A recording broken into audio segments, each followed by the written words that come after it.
Di lang netizens ang napahanga sa kakaibang husay na ipinapakita ni David Licauco sa Pulang Araw. Well-praised din siya ng mga Japanese co-stars at crew. Ang mas tumitindi pang eksena sa serye, ichichika ni Aubrey Carampel.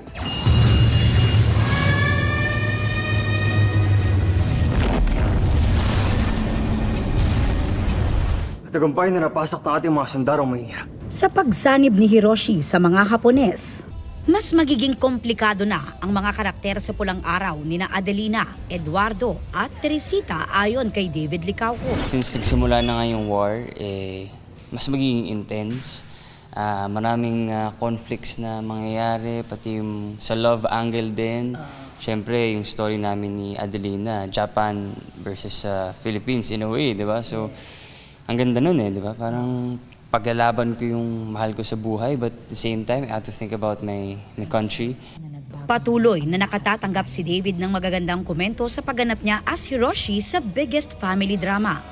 Isa nga sa napapabilib kay David ang kasamahang Japanese actor na si Jackie Wu na gumaganap bilang kanyang ama na si Chikara Tanaka.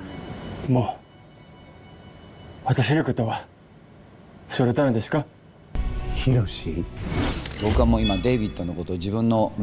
very happy daw po na anak niya raw po si David. Kasi sobrang galing daw po ng acting niya na which nagiging emotional din siya. And right now parang anak niya raw si David. Parang ganun daw yung feeling niya. Siyempre. Ano masasabi mo doon? Hanga para sa'yo si Mr. Jackie? Hindi, actually ako ngayong hanga talaga sa kanya. Siyempre, Tagalog yung mga linyahan ng mga ka-eksena niya, hindi ba? So, napakagaling and ang ganda talaga. Every time na naka-eksena ko siya, naramdaman ko yung emotions. I would say he's one of my favorite co-actors to act with. Ang mga linya naman ni David in Japanese, mas nagiging tunog authentic daw dahil naman sa tulong ng Phil-Japanese actor na si Ryo Nagatsuka na nagsisilbi rin nilang Japanese coach. Suot mo ang uniforme ng ating hukbo. Isa ka na rin ba sa kanila? Hindi ko na ibig bang pag-usapan, Ria. Nani o matiranda? Hayaku, kokoro dete.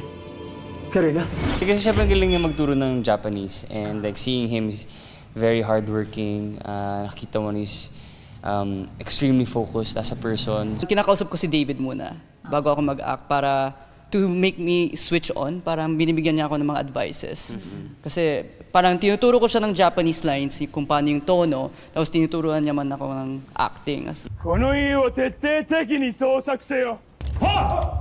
Sa episode ngayong gabi, ipakikita ang pagtatago ng magkapatid na Adelina at Teresita mula sa mga sundalong Hapon. Ang silong na pinagtaguan daw nila ay mismong silong ng bahay ng kanilang set na ginamit talagang taguan noong panahon ng World War II. Yan ang dapat abangan mamaya sa Pulang Araw pagkatapos ng 24 oras. Aubrey Carampel, updated showbiz happenings.